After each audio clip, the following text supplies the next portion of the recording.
संसद के शीतकालीन सत्र में इस बार विपक्ष की तरफ से जो कुछ भी हो रहा है, मुझे नहीं लगता इससे पहले कभी ऐसा हुआ है। चाहे वो कुत्ते को लेकर संसद भवन पहुंचना हो, या फिर सांसदों पर बेहुदा बयानबाजी करना हो, या फिर सांसदों को कभी पेट और कभी काटने वाला बोलना हो, पेट माफ कीजिएगा। और आज तो हद ही हो गई है। कांग्रेस सांसद रेणुका चौधरी से जब संसद पहुंची वो और उनसे पूछा गया कि सरकार आपके खिलाफ एक विशेषाधिकार हनन प्रस्ताव लाने वाली है, तो उनका जो रिएक्शन था, उस रिएक्शन को कोई दोहराना, हम तो नहीं दोहराना चाहेंगे। जो उनका रिएक्शन था आप खुद ही देख लीजिए क्या रिएक्शन था।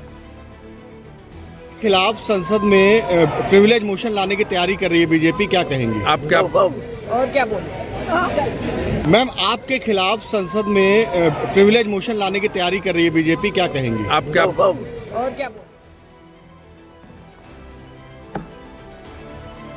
और हम क्या बोले? पहले कुत्ते वाला ड्रामा आपने देखा, फिर कुत्ते की बोली वाला ड्रामा आपने देखा, संसद परिसर में बकायदा उसकी एक्टिंग आपने देख ली।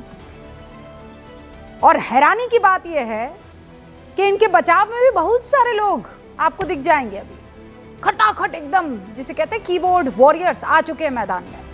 उफ, देखिए आप किस तरीके से इनको बचाया जा रहा है।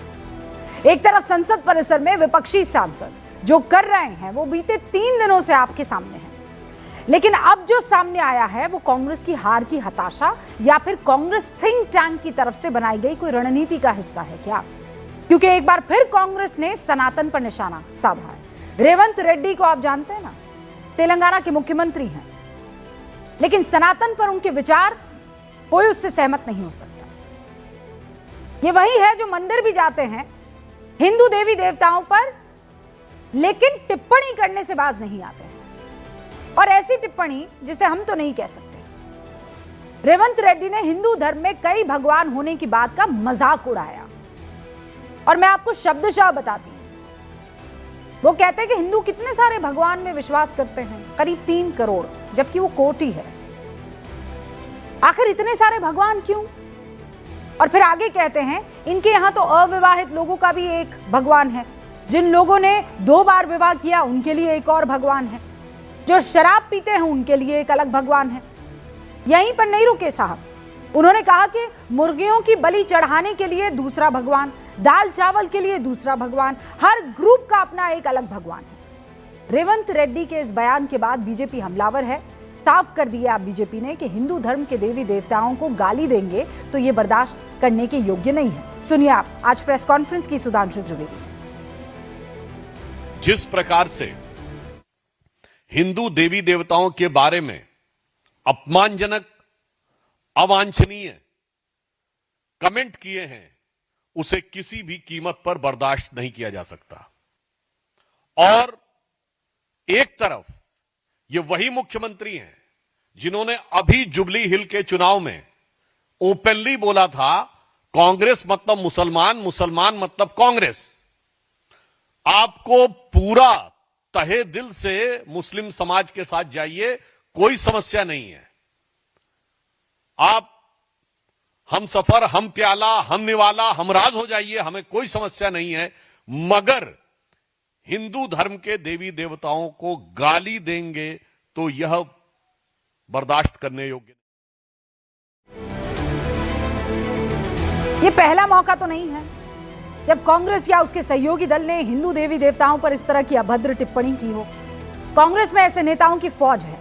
अभी हाल में कांग्रेस के ही एक और नेता, हिमाचल प्रदेश के मुख्यमंत्री सुखविंदर सिंह सुक्खू ने बच्चों को क्या कहा आप जानते हैं? वो बच्चे अभिवादन में राधे राधे कहते हैं तो सीएम साहब कहते हैं ये सवालिया अंदाज में, राधे राधे क्या नमस्कार। बच्चे दोबारा राधे राधे बोलते हैं। इस पर मुख्यमंत्री उनसे सवाल कर देते, राधे राधे क्यों बोल रहे हो? खुद राहुल गांधी 5 मई 2025 को कहते हैं हमारे पौराणिक पात्र जैसे भगवान राम करुणामय और क्षमाशील थे। मैं बीजेपी की सोच को हिंदुत्व नहीं मानता, मेरे लिए असली हिंदू विचार अलग है, वो सहिष्णु है, प्रेमपूर्ण है। यानी राहुल गांधी के लिए राम सिर्फ पौराणिक पात्र है। उन्होंने जिक्र किया कि राम को पौराणिक पात्र बताते हुए उन्होंने कहा इससे पहले 23 सितंबर 2023 को राहुल गांधी ने हिंदू विरोधी बयान दिया। उन्होंने कहा कि संसद में चुनकर प्रतिनिधि मंदिर की मूर्तियों की तरह है, सिर्फ दिखावे के लिए, उनके पास कोई शक्ति नहीं। सितंबर 2023 को कार्ति चिदम्बरम कहते हैं सनातन धर्म एक कास्ट हायरार्किक सोसाइटी के लिए और उस कोड के अलावा और कुछ नहीं है। 4 सितंबर 2023 को मल्लिकार्जुन खड़गे के बेटे और कर्नाटक सरकार में मंत्री प्रियांक खड़गे सनातन धर्म को बीमारी जैसा कहते हैं। नवंबर 2021 सलमान खुर्शीद सनातन धर्म की तुलना आतंकी संगठन आईसिस और बोको हरम से करते हैं। कांग्रेस के सहयोगी डीएमके के नेता तमिलनाडु के सीएम एमके स्टालिन के बेटे उदयनिधि सनातन धर्म को डेंगू बता देते, मलेरिया बता देते हैं। डीएमके सांसद ए राजा उससे भी आगे निकलते हैं।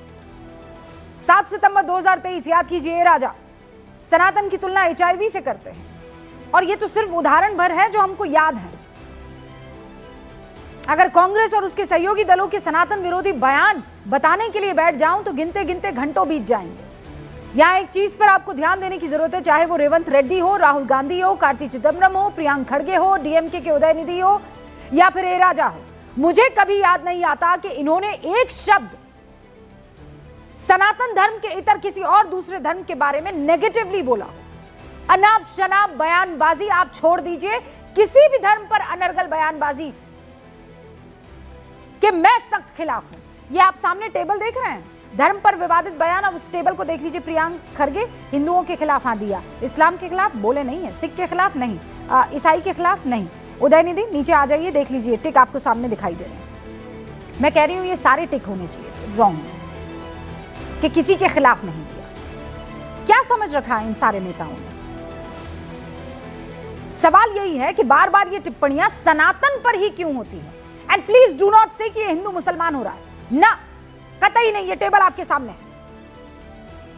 ये वही रेवंत रेड्डी है जो जुमा 4 दिन जुबली हिल के उप चुनाव में ओपनली कह रहे थे कि कांग्रेस मतलब मुसलमान, मुसलमान मतलब कांग्रेस। आपकी पार्टी है, आप किसी से भी उसकी तुलना कीजिए, आप किसी से भी मोहब्बत कीजिए, कोई एतराज नहीं है। मैं खुद प्रैक्टिसिंग मुस्लिम हूं, लेकिन इसका मतलब यह नहीं है कि आप बाकी सारे धर्मों पर, और बाकी सारे धर्मों को छोड़ दीजिए, अभी मैंने टेबल दिखाया, सनातन को आप मजाक बना देंगे।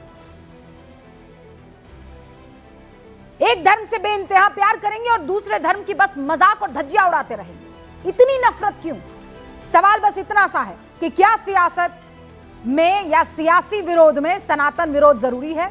यह अनाप शनाप बयानबाजी हार की हताशा को नहीं दिखा रहा तो क्या कर रहा है? क्या विरोध का यह तरीका विपक्षी रणनीति का हिस्सा है? मैं शुरू कर रही हूं गूंज।